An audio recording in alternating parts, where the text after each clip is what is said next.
নমস্কার বন্ধুরা, welcome to my channel Joy Bom Baba. আশা করি সকলে ভালো আছেন এবং সুস্থ আছেন।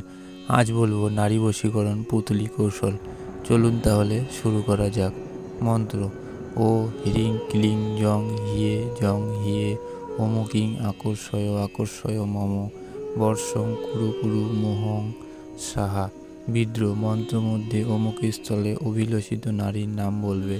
শনিবার রাত্রে নির্জন স্থানে বা নির্জন ঘরে বসে উক্ত মন্ত্র 10,000 জপ করলে মন্ত্র সিদ্ধ হবে।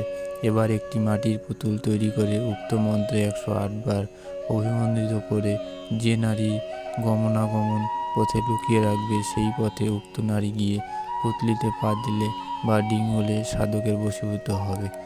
তবে এই ধরনের কাজ করতে প্রথমে গুরুর অনুমতি প্রয়োজন। অনুমতি নিতে যোগাযোগ করুন বোম বাবার সঙ্গে স্ক্রিনে দেওয়া নম্বরে হোয়াটসঅ্যাপের মাধ্যমে। তো বন্ধুরা, আজ তাহলে এতটুকুই। দেখা হবে আবার নতুন কোনো ভিডিও নিয়ে। আজকের ভিডিওটি ভালো লাগলে অবশ্যই লাইক এবং শেয়ার করবেন এবং সাবস্ক্রাইব করে আমাদের পাশে থাকবেন। ধন্যবাদ।